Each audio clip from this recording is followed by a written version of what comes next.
Hello students, how are you. आज के अपने इस वीडियो में आज फिर हम लोग कैपेसिटेंस से रिलेटेड न्यूमेरिकल्स को यहाँ पर डिस्कस करेंगे। साथ साथ कुछ न्यूमेरिकल्स पोटेंशियल एनर्जी से रिलेटेड भी, जो थोड़े से टेक्निकल, थोड़े से अच्छे न्यूमेरिकल्स हैं पोटेंशियल एनर्जी से रिलेटेड, उसको भी मैं आज आपके साथ डिस्कस करूंगा। राइट, तो पहले एक न्यूमेरिकल से स्टार्ट कर रहे हैं। यहाँ पे मैंने आपका एक न्यूमेरिकल लिखा हुआ है, देखते हैं इसको कैसे सॉल्व किया जाएगा।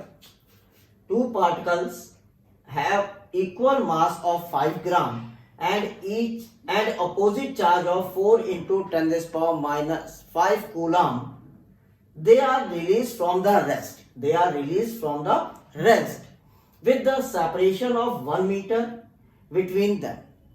Find the speed of particle when the separation reduced to 50 centimeter. बहुत ही अच्छा क्वेश्चन है स्टूडेंट्स, समझते हैं इस क्वेश्चन को। दो पार्टिकल्स हैं हमारे पास, मान लीजिए मैं कह रहा हूं मेरे पास दो पार्टिकल्स हैं और दोनों के मास है हमारे पास 5 ग्राम। इनिशियली ये दोनों पार्टिकल्स 1 मीटर की सेपरेशन पर हैं। इसका मतलब 1 मीटर की सेपरेशन पर इनिशियली पार्टिकल रेस्ट में है।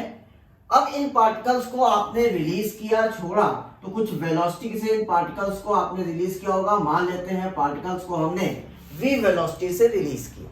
जब हमने पार्टिकल्स को v वेलोसिटी से रिलीज किया तो हमें बताना है कि इन पार्टिकल की स्पीड क्या होगी जब इनका सेपरेशन 0.5 मीटर या 50 सेंटीमीटर हो। राइट, तो पार्टिकल से मूव करना शुरू किया, एक दूसरे के करीब आना शुरू हुआ, तो हमें बताना है कि जब सेपरेशन 0.5 मीटर है तब इन पार्टिकल्स की स्पीड क्या होगी। राइट, तो आप कंसेप्ट को अगर देखें तो जब हमारा पार्टिकल 1 मीटर पर है तो इस पर केवल कौन सी एनर्जी वर्क कर रही है, that is potential energy between them। लेकिन जब हमारे पार्टिकल वेलोसिटी से मूव करते हैं तो इनके पास पोटेंशियल एनर्जी और काइनेटिक एनर्जी दोनों होगी। राइट, तो कंसेप्ट क्या कह रहा है उसको सीखिए। तो अगर हम लॉ ऑफ एनर्जी कंजर्वेशन यहाँ यूज करें तो एट द 0.5 मीटर की कंडीशन पर यहाँ पर पार्टिकल्स के पास काइनेटिक एनर्जी भी है और पोटेंशियल एनर्जी भी है। क्यों? क्योंकि स्पीड भी है और साथ साथ सेपरेशन भी है। लेकिन इनिशियल कंडीशन जब 1 मीटर पर है तो इस समय सिर्फ इनके पास पोटेंशियल एनर्जी है। तो हम यहाँ पर law of conservation of energy को यूज करते हुए अपनी पार्टिकल्स की वेलोसिटी को इजिली फाइंड आउट कर लेंगे। तो कैसे सॉल्व करेंगे उसको देखते हैं। क्या पैरामीटर्स हमें गिवन है, उस पैरामीटर्स को नोट करते हैं। Given parameters are mass of particle 5 gram और we can write as 5 into 10 raised power minus 3 kilogram. Okay, charge हमें दिया हुआ है, यानी Q1 और Q2 दोनों इक्वल चार्ज है, लेकिन इनका वैल्यूज, इनका प्लस माइनस है। तो यहाँ पर चार्ज Q1 हमें दिया हुआ है 4 into 10 raised power minus 5 coulomb और चार्ज Q2 हमें दिया हुआ है -4 into 10 raised power minus 5 coulomb. Initial separation R1 हमको गिवन है 1 मीटर और फाइनल सेपरेशन R2 हमें गिवन है 0.5 मीटर और 50 सेंटीमीटर। तो ये पैरामीटर्स हमारे पास गिवन है। कंसेप्ट क्या लगाएंगे students? Law of conservation of energy. So by conservation of energy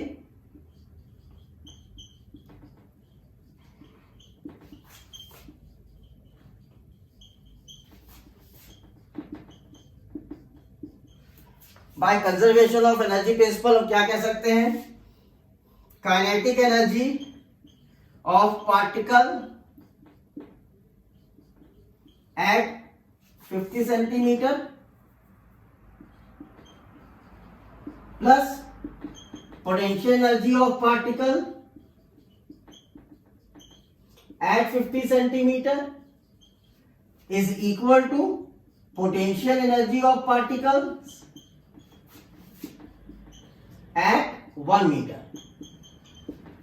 right, तो 1 मीटर पे तो रेस्ट में थे, तो यहाँ पे सिर्फ पोटेंशियल एनर्जी होगी। लेकिन जब वो मूव कर रहे हैं और 50 सेंटीमीटर तक आ रहे हैं तो उसके पास काइनेटिक एनर्जी भी है और पोटेंशियल एनर्जी भी है। तो हम लोगों ने law of conservation of energy use किया।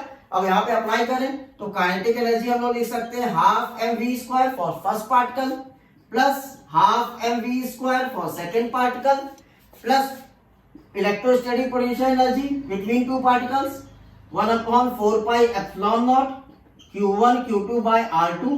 क्योंकि इस समय सेपरेशन 50 सेंटीमीटर है और 50 को हम लोगों ने R2 लिया हुआ है, इज इक्वल टू केवल potential energy 1/4 pi epsilon naught Q1 Q2 by R1।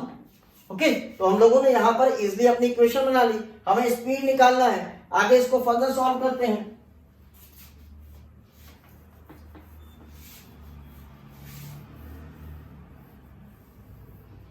Right, तो इस वैल्यू को क्या लिख सकते हैं, half M V square plus half M V square M V square.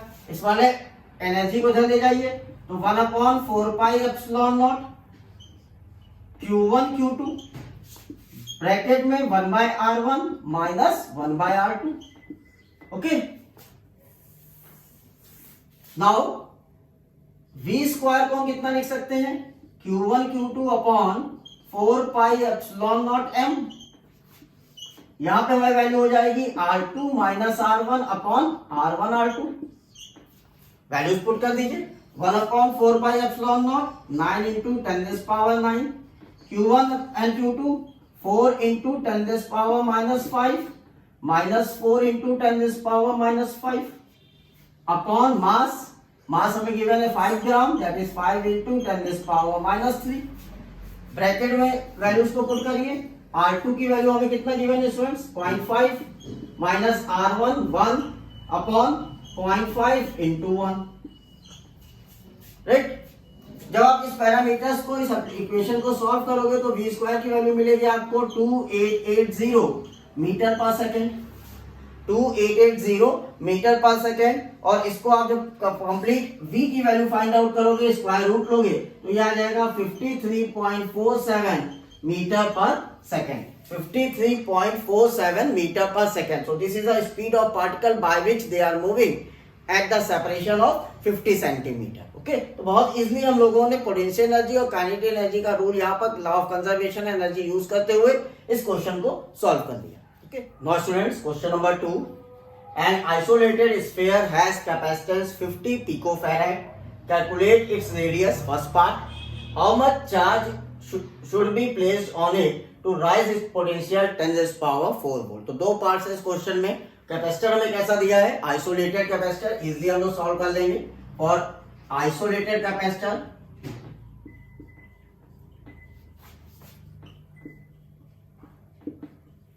we know that C is equal to 4 pi epsilon naught into R। तो इसको मैं फर्स्ट पार्ट दे रहा हूं, तो यहां से R का हम लोग फॉर्मूला लिख लेंगे 1/4 pi epsilon nought into C।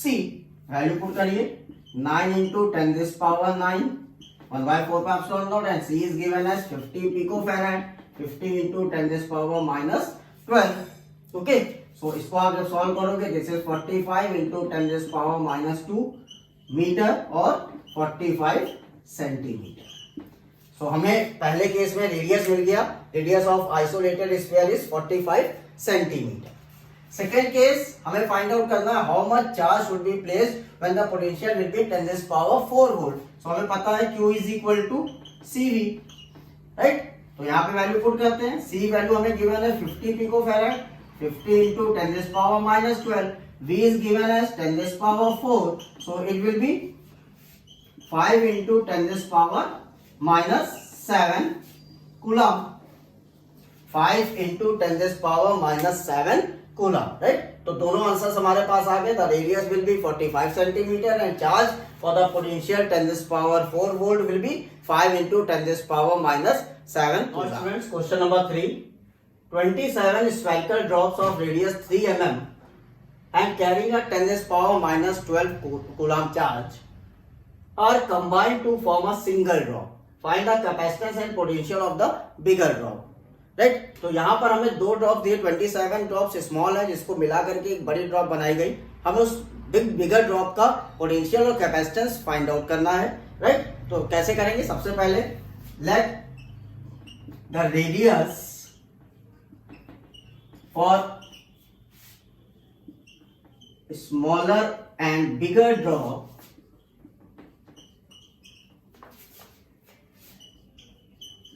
will be small r and capital r। ये हमने अज्यूम कर लिया कि रेडियस जो है बिगर ड्रॉप का कैपिटल आर है, स्मॉल आर का स्मॉलर ड्रॉप का स्मॉल आर है। वॉल्यूम तो दोनों का सेम होगा, तो हम लोग लिख सकते हैं volume of bigger drop is equal to 27 multiplied by volume of smaller drop.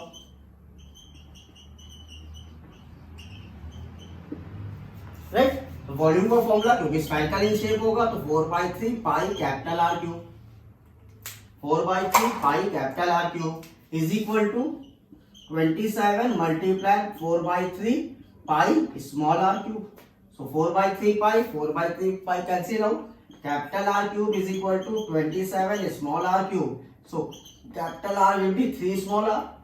Right, small R की वैल्यू कितनी गिवन है 3, तो 3 इंटू 3 दैट इज 9 mm. तो बिगर ड्रॉप का जो हमारा रेडियस है वो 9 mm है और हम लोग कह सकते हैं 9 इंटू 10⁻³ मीटर है. राइट, तो हम लोगों ने रेडियस फाइंड आउट कर लिया. तो बिगर ड्रॉप का रेडियस मिल गया तो अब बिगर ड्रॉप का कैपेसिटर निकालें क्योंकि स्फेरिकल शेप है, आइसोलेटेड कैपेसिटर है तो इजिली हम आइसोलेटेड कैपेसिटर का फॉर्मूला यूज करेंगे यहाँ पर और बिगर ड्रॉप का कैपेसिटेंस फाइंड आउट कर लेंगे. Now capacitance for bigger drop.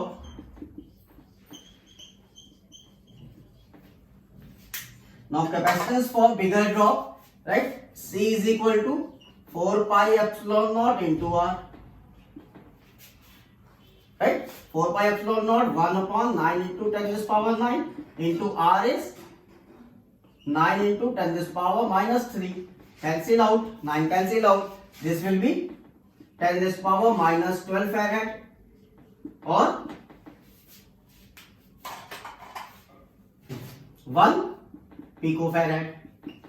Right, तो हम लोग को कैपेसिटेंस कितना मिल गया बिगर ड्रॉप का 1 पिकोफैराड. अब पोटेंशियल, अगर हमको पोटेंशियल फाइंड आउट करना है तो हमें चार्ज की नीड है. Now charge on bigger drop कितना होगा? That is 27 multiplied by charge on small drop.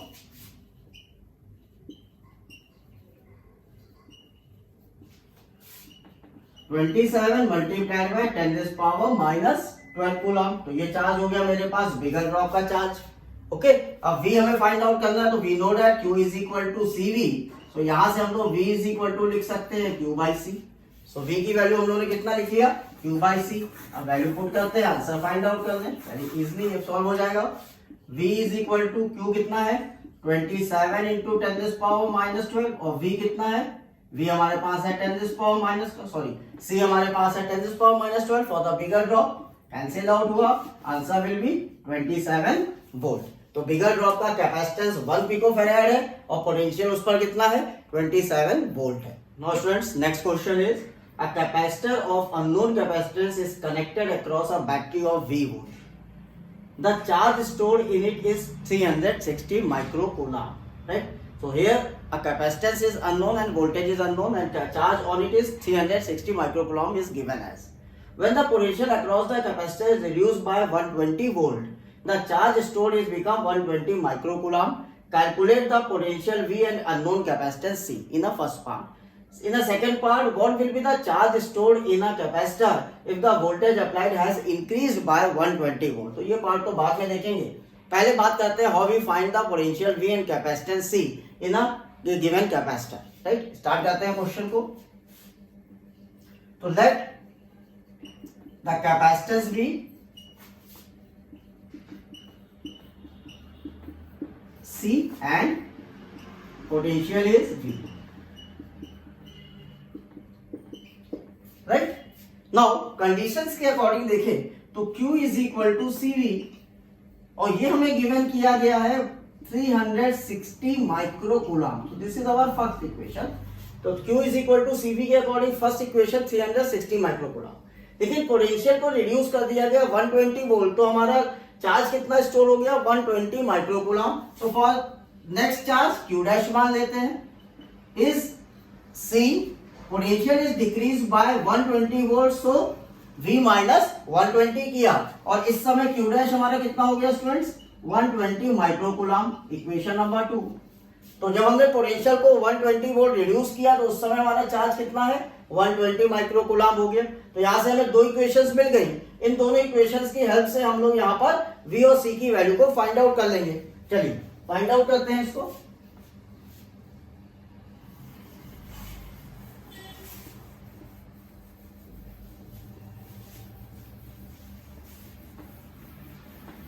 No, equations क्या थी हमारी? पहली इक्वेशन थी CV is equal to 360 microcoulomb, और दूसरी इक्वेशन थी हमारा C V minus 120 is equal to 120 microcoulomb, right. We divide both equation. अगर इन दोनों इक्वेशन को डिवाइड कर दे तो हम लोग लिख सकते हैं C V minus 120 upon CV is equal to 120 microcoulomb upon 360 microcoulomb. Unit same है, कैंसिल आउट हो जाएंगे। C is cancel out here. Now V minus 120 upon V, इसको हम लोग लिख सकते हैं 360V minus 360 into 120 is equal to 120V, right? तो पोटेंशियल को एक साथ ले आइए। 360V minus 120V is equal to 360 into 120, right? तो यहां से हमें पोटेंशियल कितना मिलेगा? 240V is equal to 360 into 120. So 120 2s are 240, right? So V is equal to 360 upon 2, that is 180 volt. So V की हमें वैल्यू मिल गया 180 वोल्ट। V आ गया। Now Q, now C find out करें। C is equal to Q upon V. Q is what? 360 और V is what?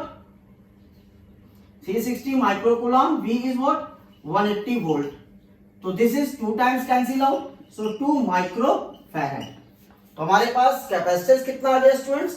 2 microfarad, और potential कितना आ गया students? 180 volt. तो पहला केस तो सॉल्व हो गया, potential will B 180 volt and capacitance 2 microfarad. Second case में वो कह रहा है how much charge stored when the potential is increase by 120 volt. अगर पोटेंशियल को 120 वोल्ट से इंक्रीज कर दिया जाए तो कितना चार्ज इंक्रीज होगा, स्टोर्ड होगा? फाइंड आउट कर लेते हैं। नाउ फॉर पार्ट 2 चार्ज दे देते हैं Q dash, Q double dash C V plus 120। C हम लोगों ने फाइंड आउट किया है 2 माइक्रोफैराड। V हमने फाइंड आउट किया था 180 plus 120। So now student multiply 2 into 10 this power minus 6 into 300. This become 6 into 10 this power minus 4 coulomb. So Q double dash will be 6 into 10 this power minus 4 coulomb. Okay, please note. Now students, next question. A thickness of a air layer between two coating of a spherical capacitor is 2 mm. A capacitor has a same capacitance of sphere of 1.2 meter dia. Find the radius of its surface. क्या question कह रहा है उसको समझिए। एक spherical capacitor है,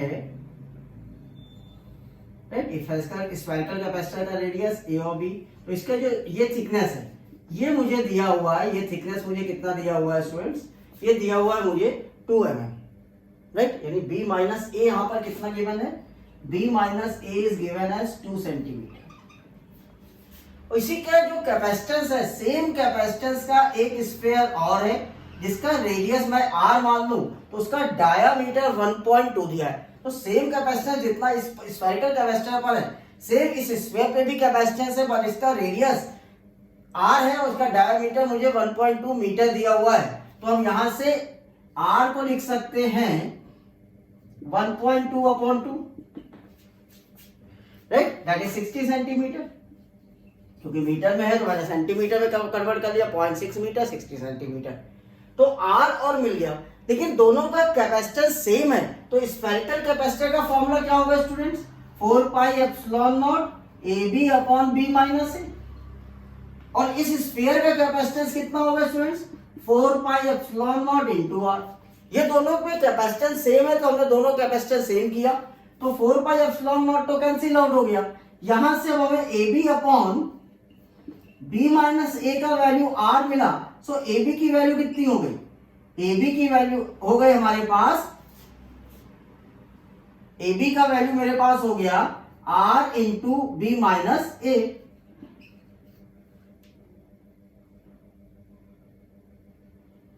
right. तो value put करिए 2 इंटू 60 दैट इज 120 सेंटीमीटर।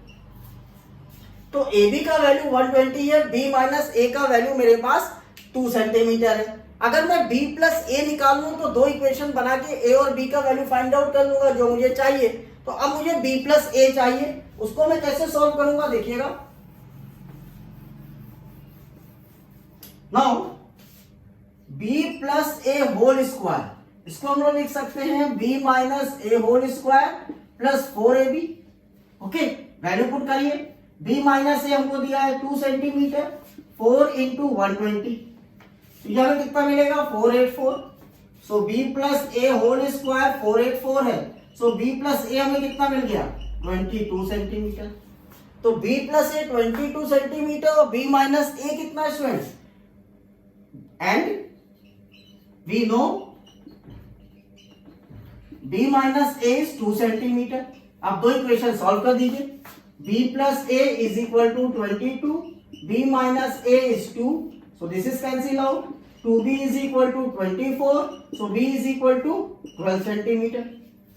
तो बिगर रेडियस हमारा स्फेरिकल कैपेसिटर का 12 आ गया।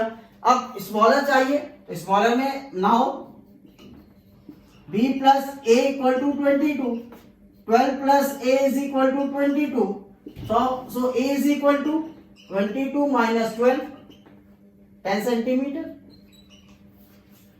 तो इसलिए हमें आंसर मिल गया, ए का वैल्यू है 10 सेंटीमीटर और बी का वैल्यू है हमारा 12 सेंटीमीटर। राइट, नोट कीजिए students. Now students, next question. Two capacitor of capacitance 6 microfarad and 12 microfarad are connected in series with the battery. The voltage across the 6 microfarad capacitor is 2 volt. Compute the total battery voltage. क्या question कह रहा है कि दो capacitors connected है series में और इनको एक बैटरी से कनेक्ट किया गया है जिसका पोटेंशियल मैं V मान ले रहा हूं। राइट, एक कैपेसिटर्स का वैल्यू आपको दिया है 6 माइक्रोफैराड और दूसरे कैपेसिटर्स का वैल्यू आपको गिवन है 12 माइक्रोफैराड। ओके, सीरीज में कनेक्टेड है। पहले वाले कैपेसिटर्स पर पोटेंशियल गिवन है 2 वोल्ट। यहां पर कितना पोटेंशियल होगा ये हम पता कर लें, तो हम इनको ऐड करके टोटल पोटेंशियल पता कर सकते हैं। तो हमने C2 कैपेसिटर पर पोटेंशियल मान लिया V1 और C1 कैपेसिटर का पोटेंशियल ऑलरेडी गिवन है 2 वोल्ट।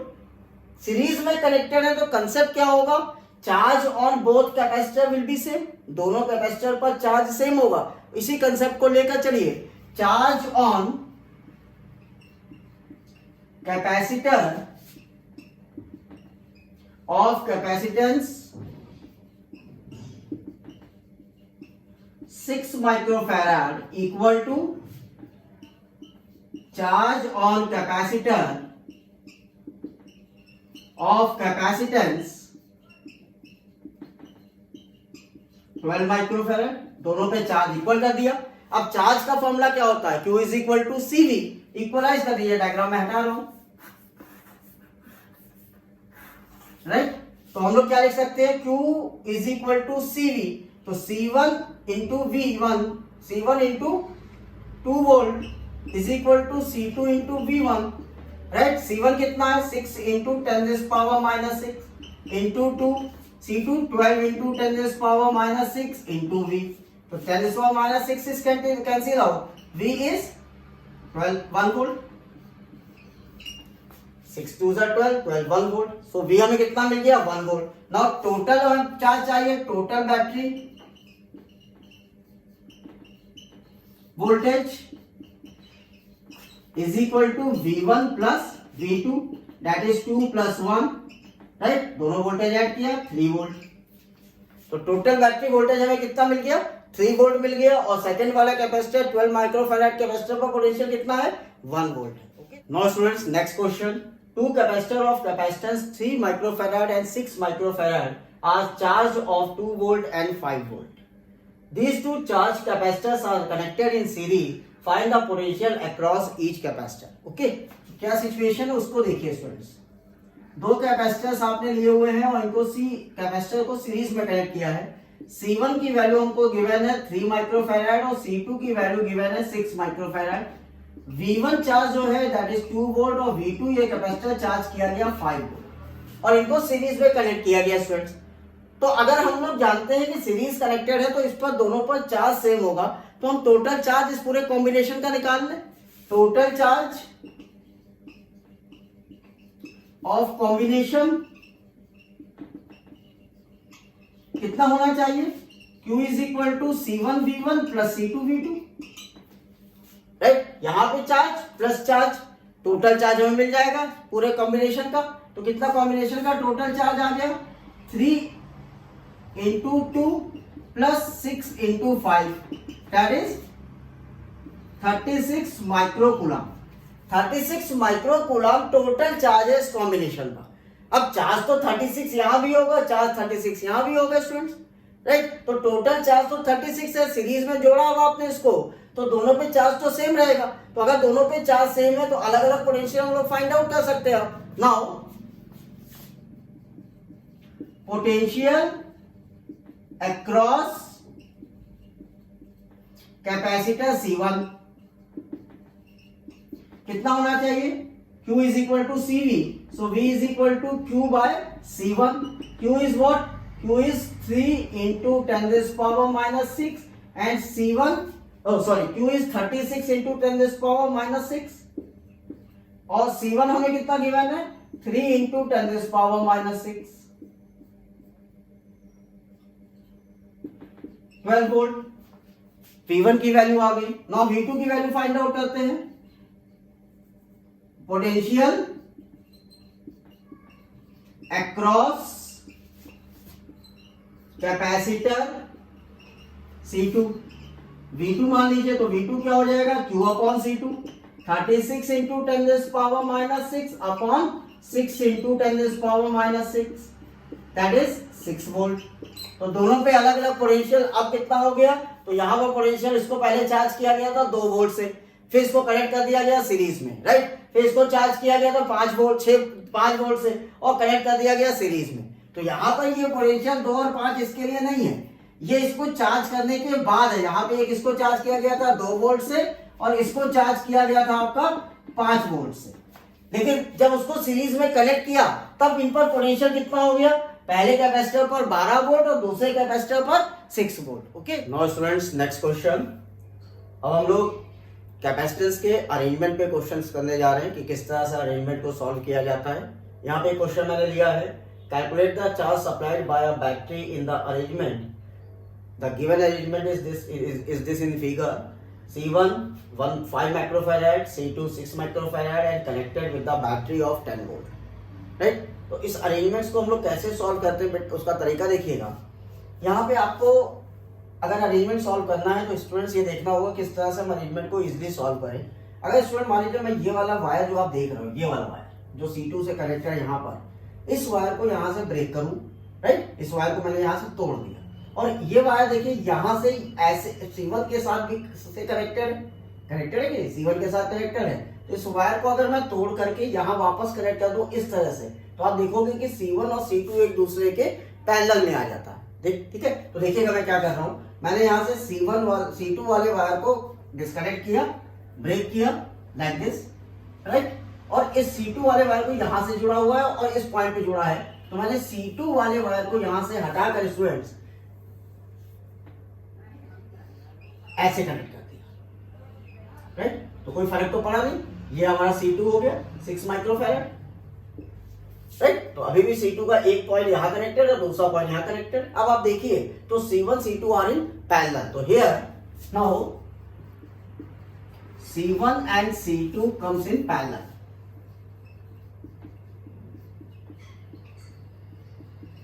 सो नेट कैपेसिटेंस अगर फाइंड आउट करें, C इक्विवेलेंट अगर हम लोग फाइंड आउट करें तो पैरेलल कॉम्बिनेशन में we can write as C equivalent is equal to C1 plus C2, so it become as 5 plus 6 और 11 माइक्रोफैराड। तो C इक्विवेलेंट का वैल्यू हम लोग को मिल गया 11 माइक्रोफैराड।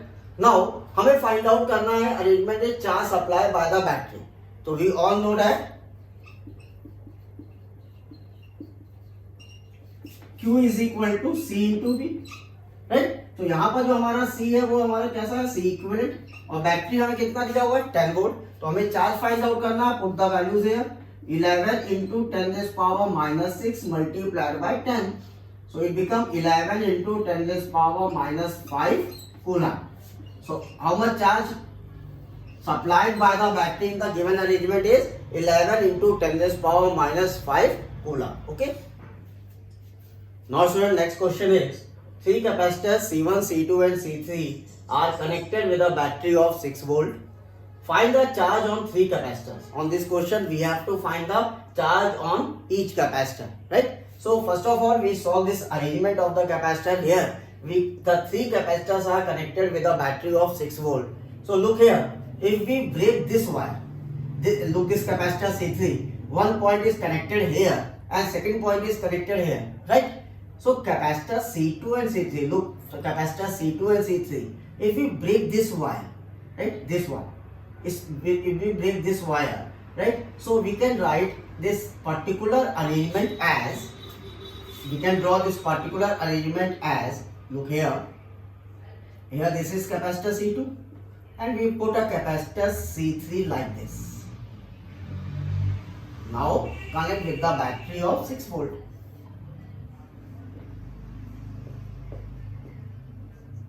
right? तो उन्होंने क्या किया, इस वायर से इस वाले कैपेसिटर को ऐसे लगा दिया, ऊपर लगा दिया, तो कोई फर्क नहीं पड़ा। आप देखिए तो C2 and C3 are in parallel and C1 is connected in series with this arrangement. So here C2 and C3 are connected in parallel.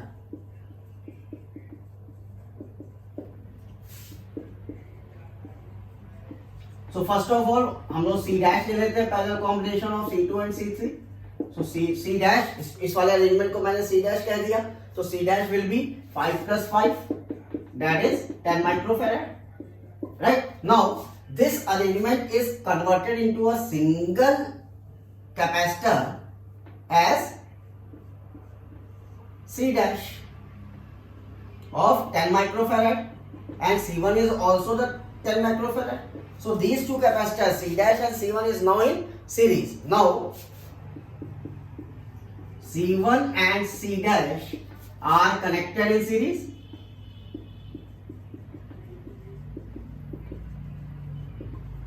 Now final अगर C double dash मैं मानूं तो C double dash मैं लिख सकता हूँ C1 plus C dash, right? Sorry, C double dash मैं find out कर सकता हूँ, that is C1 C dash upon C1 plus C dash because they are connected in series. तो series combination मैंने use किया.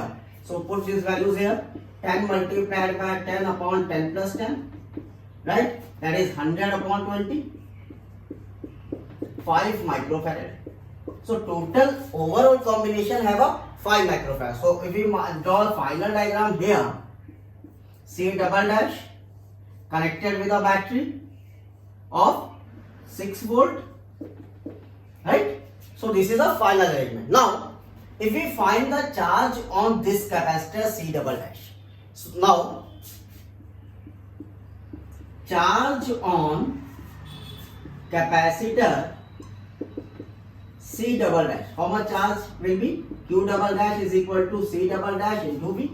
Okay, put the value here. 5 into 6, that is 30 microcoulomb. So charge on this capacitor is 30 microcoulomb and इसके just एक पीछे जाइए तो ये capacitor आपको मिला कहां से? By the series combination of C1 and C dash, and we all know that in the series combination the charge will be same. So if here the charge is 30 microcoulomb, so here the charge also will be 30 microcoulomb overall, and in the series combination charge will be same. So charge on capacitor C1 will be 30 microcoulomb as well as charge on C dash also will be 30 microcoulomb. So now charge on capacitor C1, how much? 30 microcoulomb, as well as charge on capacitor C dash also 30 microcoulomb. तो C dash पर भी मुझे कितना total charge मिला? 30 microcoulomb. अब students C dash मुझे मिला कहां से था? C डैश मुझे मिला था इन दोनों कैपेसिटर्स के पैरेलल कॉम्बिनेशन से, और दोनों कैपेसिटर पर वैल्यू सेम है, दोनों ही 5 माइक्रोफैराड के कैपेसिटर हैं, तो दोनों पर चार्ज भी सेम होना चाहिए. राइट। अगर दोनों का सेम वैल्यू का कैपेसिटेंस है तो दोनों का चार्ज भी सेम होगा, और हमें ये दोनों कैपेसिटर पैरेलल में है, तो अब हमें C2 और C3 पे चार्ज फाइंड आउट करना है स्टूडेंट्स। कैसे फाइंड आउट करेंगे? तो C1 पे तो हम लोगों ने फाइनली निकाल दिया 30 microcoulomb. Now C2 and C3, now charge on C2 and C3, both capacitors connected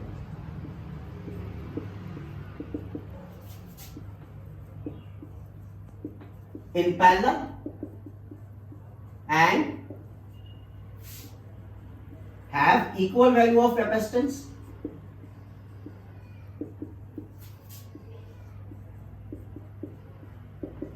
So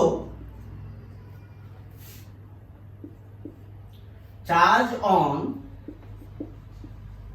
C2 and C3 will be equal to C dash by 2, oh sorry, Q dash by 2, right. और Q dash कितना होगा हमारा 30 microcoulomb, क्योंकि C dash पे भी कितना charge है 30 microcoulomb, that is 30 microcoulomb by 2, और it will be equal to 15 microcoulomb. So charge on C1 30 microcoulomb, charge on C2 and C3 15 microcoulomb, okay. Now students, next question. Find the equivalent capacitance of the combination of capacitance between A and B. Also calculate total charge that flow in the circuit when 100 volt battery is connected between A and B. So we have, first of all, we have to find the equivalent capacitance of this given arrangement, right? So first of all, we start to find the equivalent capacitance first of all. So here, how you start, right? From where you want to start this question to find the equivalent capacitance. ये दिमाग में आपके hit हो गया students, तो आप easily equivalent capacitance निकाल लोगे। यहाँ ध्यान से देखिए 60, 60 and 60, these three capacitors are connected in series.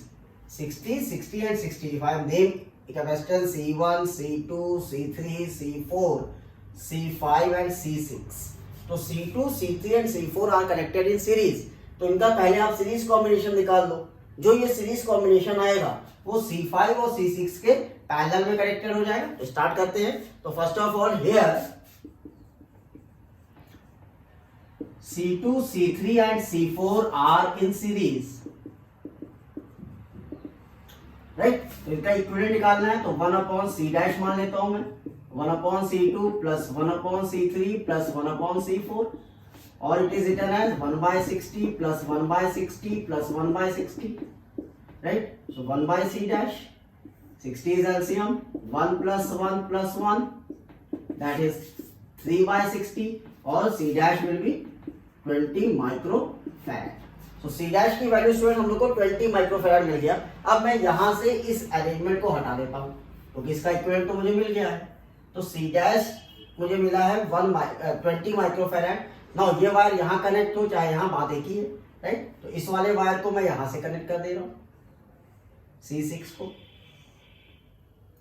10 microfarad C6, और C डैश भी इन तीनों के पैरेलल में कनेक्ट हो गया।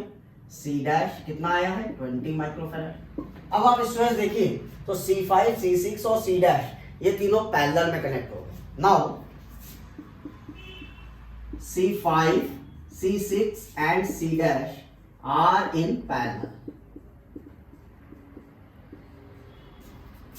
Now C double dash अगर आप निकालो तो क्या लिखोगे? C5 plus C6 plus C dash, that is 10 plus 10 plus 20 और 40 माइक्रोफैराड। सो इन तीनों का पैरेलल कॉम्बिनेशन कितना मिल गया 40 C डबल डैश। इन तीनों को भी मैं अपने फिगर से हटा रहा हूं, राइट। ये देखिए मैंने हटा दिया। अब इसका पूरा इक्विवेलेंट मैं कितना कनेक्ट कर दे रहा हूं? मैं पूरा इक्विवेलेंट कनेक्ट कर दे रहा हूं C, ये पॉइंट B है मेरा, C डबल डैश कितना है 40 microfarad. Now C1 and C double dash are in series. Now C1 and C double dash are in series. Okay, so in the series combination C equivalent निकाल देता हूं, C1 C dash upon C1 plus C dash C double dash। Value put कर दीजिए 40 into 40 upon 40 plus 40, that is 40 into 40 upon 80.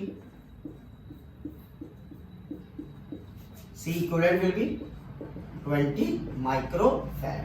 तो easily हम लोगों ने देखे C equivalent फाइंड आउट कर लिया, that is 20 microfarad. अब आगे क्या क्वेश्चन कह रहा है, also calculate total charge when the battery of 100 volt connected with between A and B. अगर इन दोनों के बीच में 100 वोल्ट बैटरी कनेक्ट हो जाए तो टोटल इक्विवेलेंट कितना है, 20 है. निकाल दीजिए इजिली.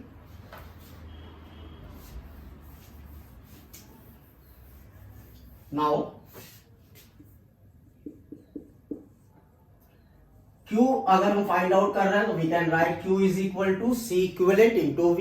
C इक्विवेलेंट कितना फाइंड आउट किया स्टूडेंट्स, 20 माइक्रोफैराड, और V हमें कितना दिया है 100, दैट इज 20 इंटू 10⁻⁻6 इंटू 100, और we can write as 20 into 10⁻⁻4, और we can write as 2 into 10⁻⁻3 coulomb, और we can write as 2 milli coulomb. So how much charge is reduce or flow in a circuit, that is 2 millicoulomb when the 100 volt battery is connected between point A and B. Okay. Now students, hope you understand how to solve the questions or based on capacitor in a different type of arrangements. If you found any problem to solving a question, write me on the comment box. I definitely provide you the solution of that question. But don't forget to like and share this video, as well as subscribe my channel Physics Clinic. Okay, thank you so much. Have a nice day.